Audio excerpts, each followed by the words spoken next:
राधे राधे प्रिय साथियों, आप सभी लोग जानते हैं कि शारदीय नवरात्रि में इस पर बहुत बड़ा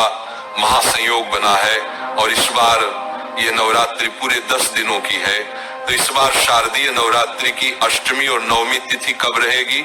हमको अपने व्रत का पारण कब करना है, कन्या पूजन कब करना है और कन्या पूजन कैसे करना है, सारी अद्भुत जानकारी आपको इस वीडियो में मिलेगी। प्रिय साथियों,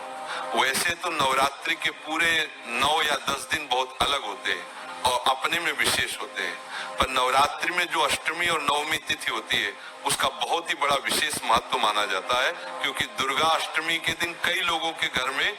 अष्टमी की पूजा होती है और कुछ लोगों के घर में दुर्गा नवमी के दिन नवमी की पूजा होती है। इसलिए लोगों के मन में ये प्रश्न है कि इस बार शारदीय नवरात्रि में अष्टमी नवमी किस दिन पड़ रही है और हमें इसका व्रत कब रखना है और कन्या पूजन कब करना है। देखिए महाराज, इस बार नवरात्रि में दुर्गा अष्टमी की तिथि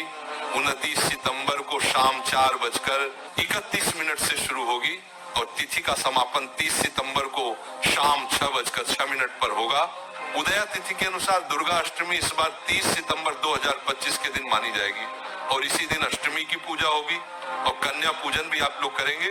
देखिए मेरे प्रिय साथियों, ज्यादातर लोग दुर्गा अष्टमी या महाअष्टमी के दिन ही कन्या पूजन करते हैं, तो अगर आप लोग भी इसी दिन कन्या पूजन करने वाले हैं तो कन्या पूजन का शुभ मुहूर्त वैसे तो सुबह से ही शुरू हो जाता है और दोपहर के लगभग 12 या 1 बजे तक चलता है, तो इस बीच में आप कन्या भोजन और पूजन करवा सकते हैं। और अगर आप अष्टमी के व्रत में कन्या पूजन कर कर अपने व्रत को खोलते हैं तो वह सारे कार्य भी आप कर सकते हैं। तो महाराज, जब हम बात करते हैं नवमी तिथि कब है और इसका व्रत कब रखा जाएगा और इस दिन कन्या पूजन कब करना है, तो देखिए मेरे प्रिय साथियों, नवरात्रि में नवमी तिथि की शुरुआत 30 सितंबर को शाम 6:07 से होगी और इसका समापन अगले दिन 1 अक्टूबर की रात 7:01 पर होगा। उदया तिथि के अनुसार नवमी तिथि 1 अक्टूबर 2025 के दिन ही मानी जाएगी और इसी दिन आप सुबह से लेकर दोपहर के 12 या 1 बजे के बीच में कन्या भोजन करवा सकते हैं। और महाराज, कन्या भोजन करवाने के लिए आप अष्टमी को या नवमी को जब भी कन्या भोजन करवा सकते हैं। पूजन करें तो आप इस दिन सुबह जल्दी उठ जाए, स्नान कर ले और भगवानों को स्नान कर दे और पूजन कर ले और कन्याओं को भोजन कराने के लिए तैयारी शुरू कर दे। उसके बाद 9 कन्या और एक छोट लड़के को एक बार बुलावा देकर आए,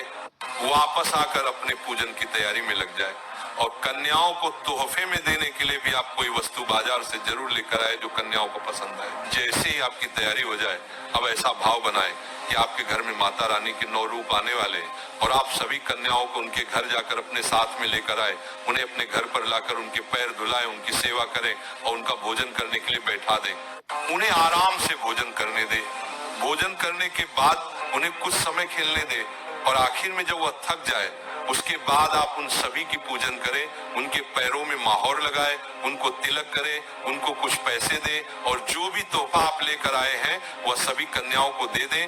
साथ ही में जो छोटा लड़का आप लेकर आएंगे उसकी भी आपको पूजन करना है। और अब आप सभी कन्याओं का पैर छूकर आशीर्वाद ले और अपने घर के सभी सदस्यों से भी बोले कि वह भी सभी कन्याओं से आशीर्वाद लें और छोटे लड़के के भी आप पैर जरूर छुए। महाराज, अब आप सभी कन्याओं को उनके घर तक छोड़कर आए और आपका कन्या पूजन यहाँ पर पूरा हो जाता है। वैसे कन्या पूजन सुबह के समय ही कर लेना चाहिए, पर लेट हो जाए तो दोपहर को 12 बजे से पहले कर ले तो अच्छा है। और मेरे प्रिय साथियों, इस बार विजयदशमी 2 अक्टूबर 2025 के दिन रहेगी, जिस दिन सभी लोग अपने व्रत का पारण करते हैं, यानी अपने नवरात्रि के दिन के व्रत को खोलते हैं। बाकी कुछ लोग अष्टमी के दिन भी व्रत को खोलते हैं और नवमी के दिन भी खोलते हैं। आपके यहाँ जैसी परंपरा होनी है वह वैसा आप पालन करें।